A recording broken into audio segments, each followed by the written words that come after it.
Jack's back.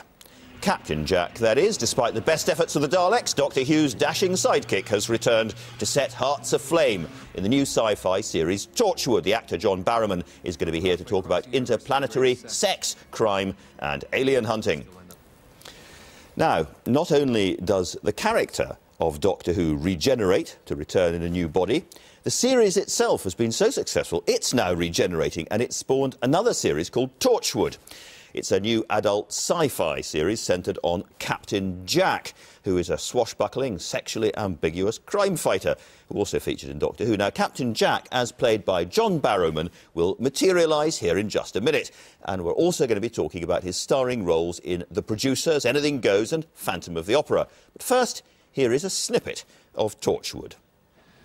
Something happened to me a while back. Long story and far away. But I was killed. And then I was brought back to life. And ever since then, I can't die. But how... I don't know.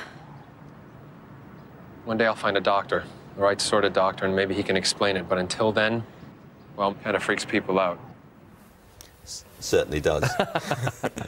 Thank you for joining us. Thank you for having me. Good to have you here, Captain Jack. Thank you. For those who don't know, it's sort of Doctor Who with sex, isn't it, really? Yeah, it's, I mean, people are saying that. It's very different from Doctor Who, obviously, because Doctor Who's a family-orientated show.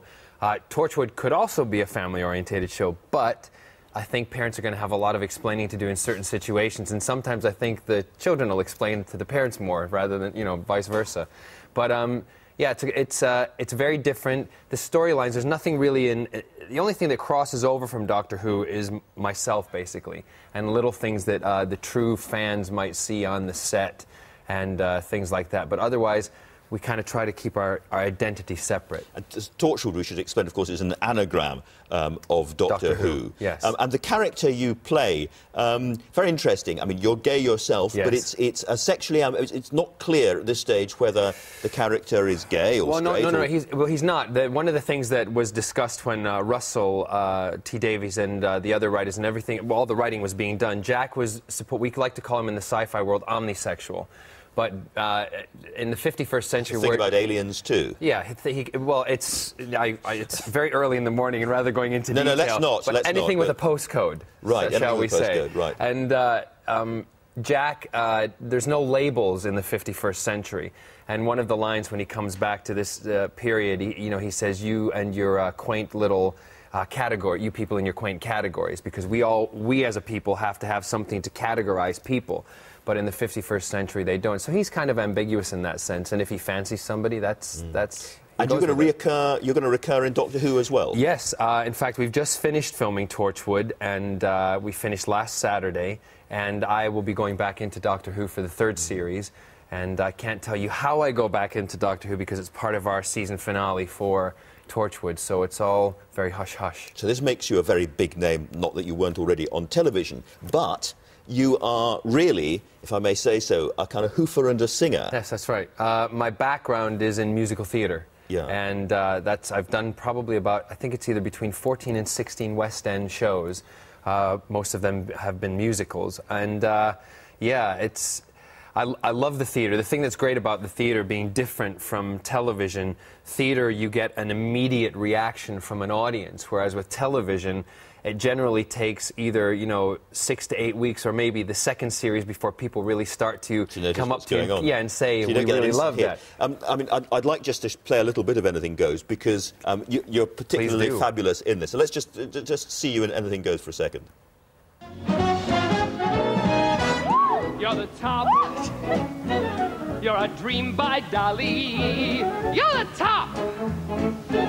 You're a hot tamale. You're an angel, you simply too divine. You're a Botticelli, you're Keith. You're Ovaltine. You're a boon. Fabulous. I mean, fabulous stuff. There's a real revival of the musical everywhere at the moment, isn't there? I mean, yeah. you can't move in the West End for musicals. No, well, musicals have always been a staple, I think, of British entertainment and also American entertainment. It's an escapism. It's something that we can go, you know, you can go as a person to see, to be taken away from your real life. It's a fantasy world. It's a heightened reality. It also gives you there's a message behind it. And, you know, sometimes we don't want to go see stuff where you're brought down and it's heavy and it's dreary. I want to go be entertained. It's the spirit of the times. I'm thinking, I mean, musicals became really big probably in the 20s and 30s, and then after the war again, always quite bleak periods. And I suppose, well, if you're looking at the news earlier on, it's a bleak time, so maybe that explains it. Yeah, well, George M. Cohen, who was the father of musical theatre in the States, who came from vaudeville, the decline of vaudeville into the big musicals, and all of his stuff were written based on war time events, and you know, you've got Yankee Doodle Dandy and all sorts of shows that have spawned from that time. So yes, current events actually play a great they have an impact on what musicals are. At the moment, Wicked, which is in the West End, has a great kind of message to it, for, you know, a political message in itself. Yeah. So although people who don't go in to see that message, it'll be there. It'll be there, and some will get it. And, I mean, one of the many things that you've done, which really struck me when I was reading about it, is you went to Highgrove to sing in front of Charles and Camilla. That must have been a... That was a treat. That was a treat. And I was very surprised that I got the invitation to go and do an American songbook series. And I was invited by Charles and Camilla to go and sing for a group of his large investors for one of his charities. And consequently have been asked to open the Royal Variety Show for the BBC for Charles and Camilla again, and also to close it. So I'll be opening, closing, and, you know, maybe I'll get an invite back to the house again. Well, listen, thank you very, very much indeed for coming, and good luck when you return on Doctor Who as well. Appreciate it. Thank you very much. Thank you.